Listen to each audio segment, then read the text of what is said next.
నామాన్ని మహిమపరిచాం. పాటల ద్వారా, ఆరాధన ద్వారా ప్రభుని ఎంతగానో కనపరిచి దేవుని మహిమపరిచిన వారమై ఉంటున్నాం. హల్లెలూయా. సంతోషమున్న సరే హల్లెలూయా చేద్దాం. హల్లెలూయా. దేవుడు ఎప్పుడు కోరుకుంటున్నాడు? తన బిడ్డలు సంతోషంగా ఉండాలి, తన బిడ్డలు చింతలేని వారై ఉండాలని ఆయన కోరుకుంటున్నాడు. దేవుడు ఏర్పరచుకున్నటువంటి బిడ్డలు, ఆయన జనాంగము, ఆయన పిల్లలైనటువంటి వారు చింతలేని వారై సంతోషంతో ఆనందించేవారుగా ఉండాలని, ఎల్లప్పుడూ ప్రభులో ఆనందించే బిడ్డలుగా ఉండాలని ఆయన కోరుకుంటున్నాడు. ఈ సంతోషము, ఈ ఆనందము ఎప్పుడు మనకు దొరుకుతుందంటే దేవుని సన్నిధానములో ఉన్నప్పుడు మనకు ఆ యొక్క ఆనందాన్ని, ఆ సంతోషాన్ని మనము పొందుకోగలం. Praise the Lord. హల్లెలూయా. చూడండి, అపోస్తలుడైన పౌలు కొరింథీయులకు రాసిన మొదటి పత్రిక 7వ అధ్యాయము 32వ వచనం మనం చదువుకుందాం. అపోస్తలుడైన పౌలు కొరింథీయులకు రాసిన మొదటి పత్రిక 7వ అధ్యాయము 32వ వచనం మనం చదువుకుందాం. మీరు చింతలేని వారై ఉండవలెనని కోరుకొనుచున్నాను. Praise the Lord. హల్లెలూయా. మీరు చింతలేని వారై ఉండాలని ఆయన కోరుకుంటున్నాడు. ఏం కోరుకుంటున్నాడు? మీరు చింతలేని వారై. మనం చూస్తే ఎప్పుడు చింత చింత, బాధ బాధ అనుకుంటూనే ఉంటాం కదా. దేవుడు కోరుకుంటున్నాడు మీరు చింతలేని వారై. ఒక్కొక్కరికి ఒక్కొక్క చింత, ఒక్కొక్కరికి ఒక్కొక్క బాధ కదా. ఆ దేవుని ఎలా మహిమపరచాలి, ఎలా గణపరచాలి అనేటువంటిది ఇంకా కింద చదివినట్లయితే, పెళ్లి కానివాడు ప్రభువుని ఎలా గణపరచాలని, సంతోష పెట్టవలెనని, ప్రభు విషయమైన కార్యములను గురించి చింతించుతున్నాడు.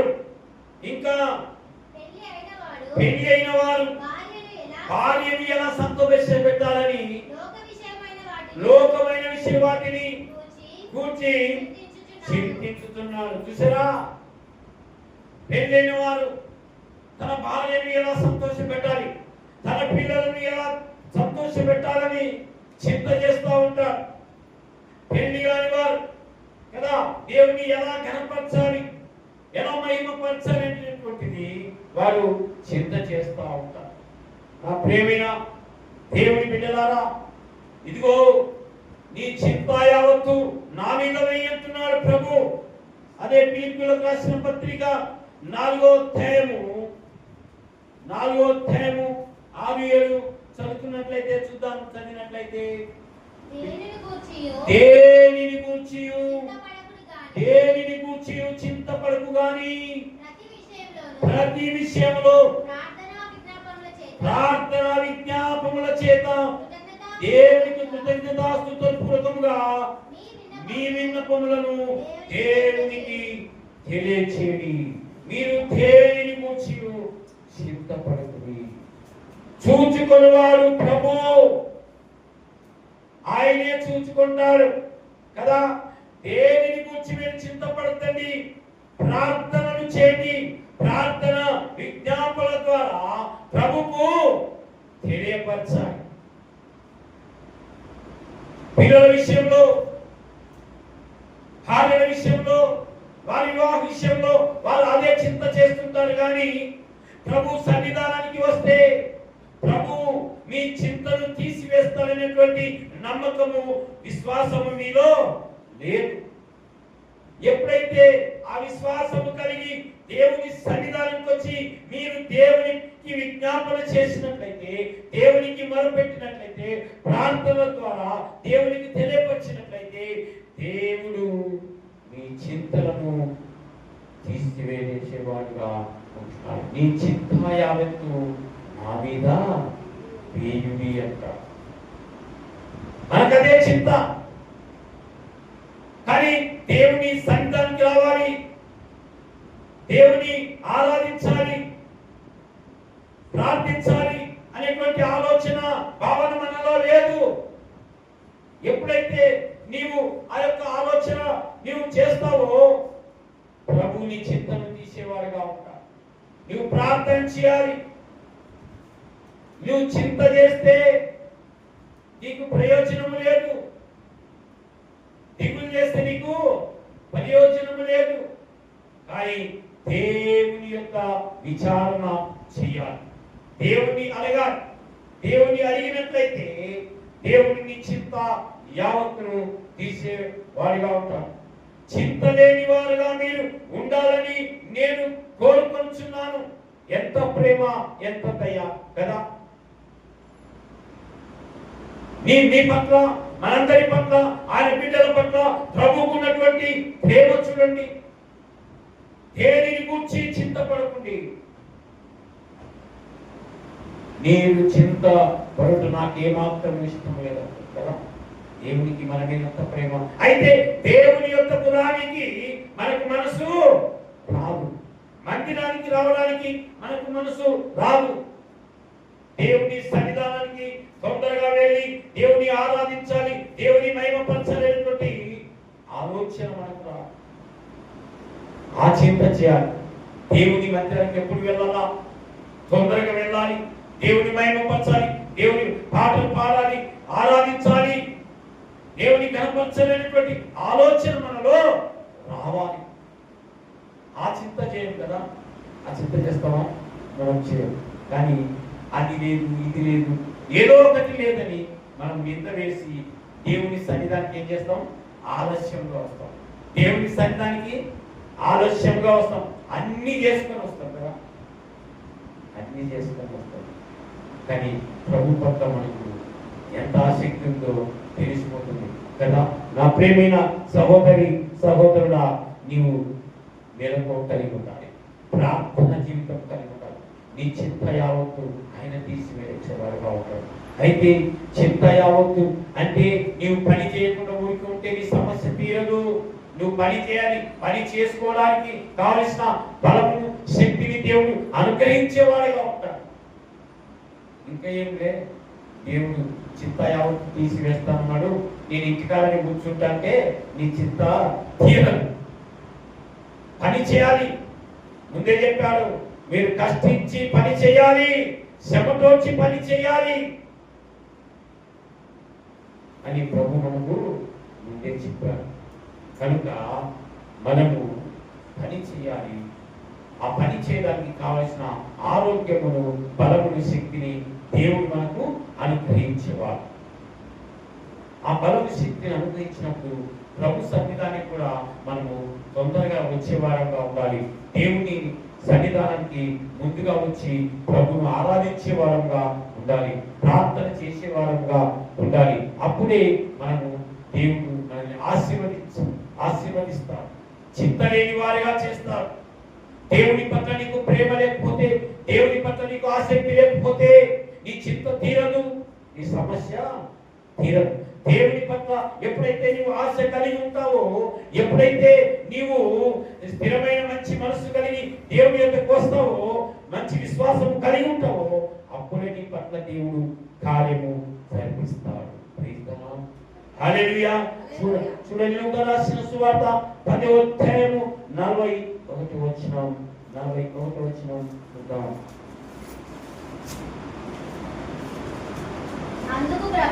అందుకు ప్రభువు మార్తా చూసారా, అక్కడ యేసు ప్రభు వారు వచ్చారు, అక్కడ కూర్చున్నారు.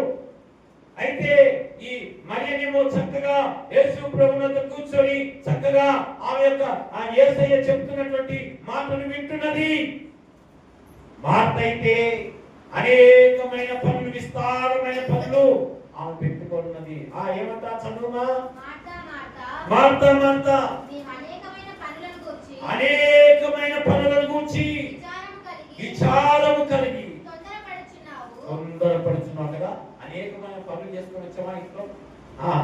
కానీ మందిరాలను ఆలోచించాం. అనేకమైన పనులు నీళ్ళు కూడా అలాగే పెట్టుకున్నది.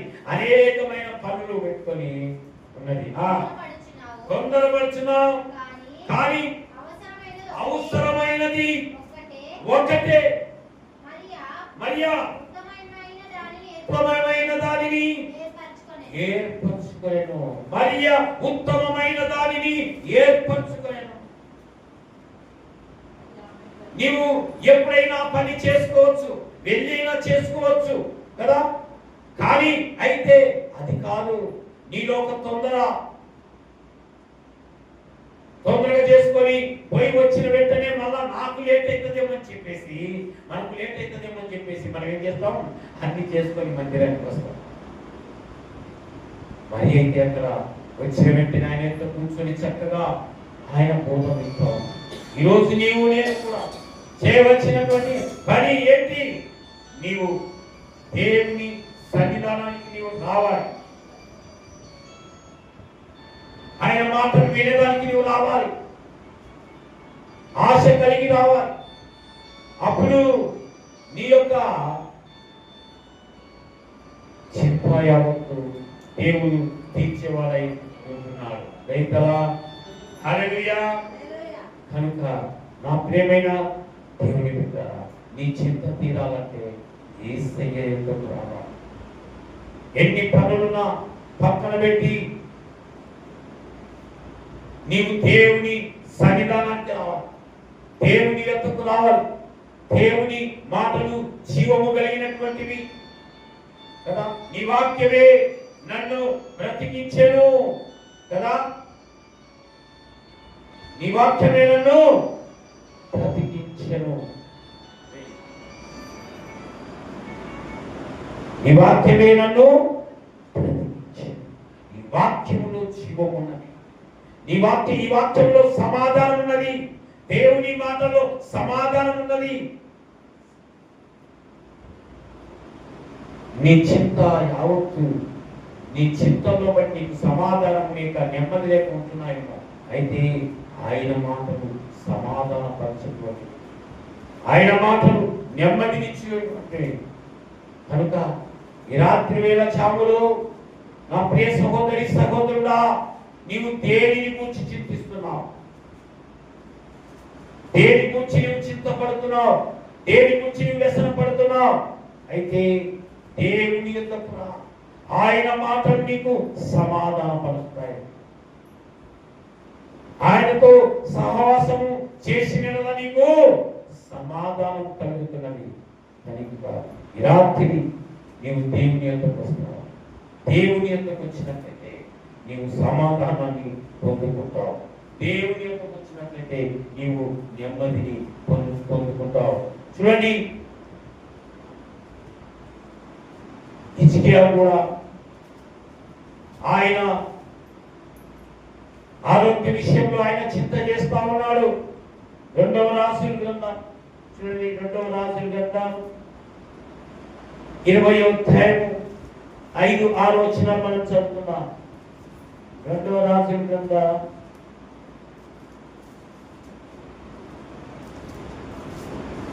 20వ అధ్యాయము 5-6 వచనాలు మనం చదువుకుందాం. నీవు తిరిగి నా ప్రజలకు అధిపతి అయిన హిజ్కియా యొద్దకు పోయి అతనితో ఇట్లనుము, నీ పితరుడైన దావీదునకు దేవుడకు